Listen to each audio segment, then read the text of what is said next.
So this is what happens when you order the wrong part.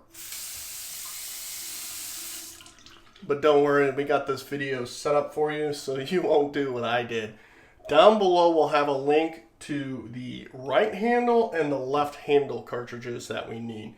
We're going to go ahead and dive into this, take out that right-handed cartridge that we put in on this side, and install the proper left one now that it came in. So without further ado, let's dive in.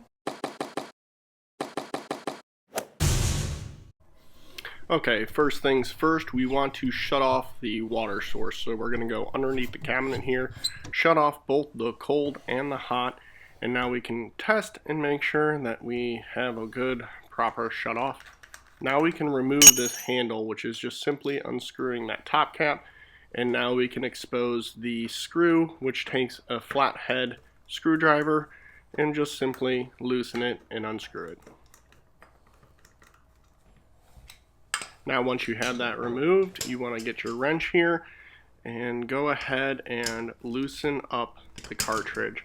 Now it might be tight or a little bit corroded in here, so you might have to reach underneath and hold the housing underneath there so it doesn't spin the whole thing.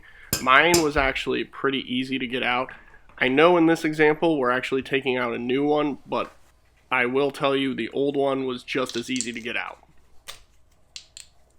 So now with the old one taken out, we want to put in the new one. But before we do that, we want to add some plumber's grease to the gasket and to the threadings just to help with corrosion in the future. If we ever need to replace this thing again, it should come out easier for us.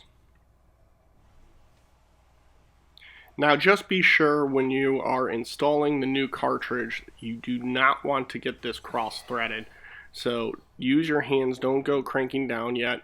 And what you can do is you can actually turn it counterclockwise first so it catches the threads, and then turn it clockwise to tighten it down.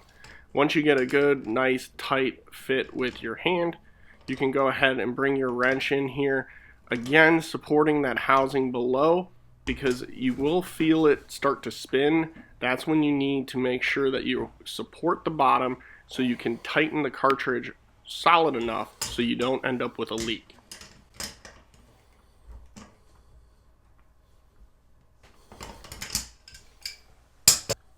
Now that everything's ready to go here, we will reattach the handle. I will say you might want to test for a leak, because you will see that I have to actually redo this because the cartridge was not tight enough. But I wanted to show this is how you actually properly put it back on. You need that base to line up properly so that the handle will be in the off position when the cartridge is actually turned to the off position. And I simply just did it by lining up the handle and then putting on the base, putting the handle back on, and then you can put the screw cap back on. Now with everything back and installed, we want to wipe all the water off the counter so we can see if we have any leaks. Go ahead and turn the water back on, and you will want to come up and check and make sure that there's no leaks around the base of the handle.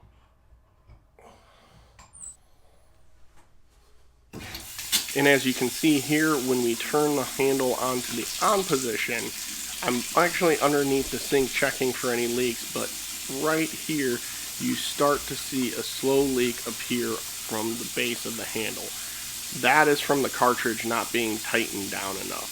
So we're going to have to turn this back off, turn the water off, and restart the whole process.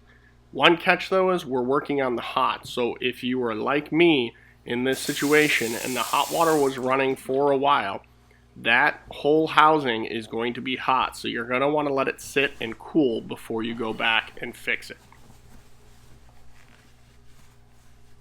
And this is exactly why I recommended not having the handle attachment put back on until we figured out that there was no leak. Because now that I have a leak here, I'm going to have to repeat this whole process. And it would have been a lot easier if I would have just gone ahead and tested it without the handle put back on.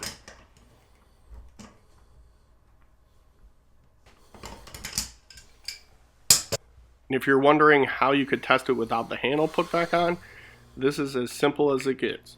You just put that base back on, you can turn it to the on position, check for a leak, see there's no leaks, so we are finally good to go. Now we can finally reinstall that handle back in. Once again, make sure you're lining up the handle in the proper position, because you don't want to have this all tightened back down and realize that your handle is not in alignment.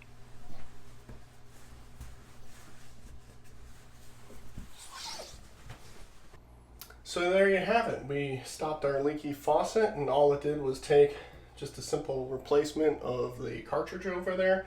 We checked, we have no leaks. Actually, my hot water shutoff valve, it's going to need replacing here soon, so that might be a video coming up. We'll see. Now this was for the Grohe. I might be pronouncing that incorrectly.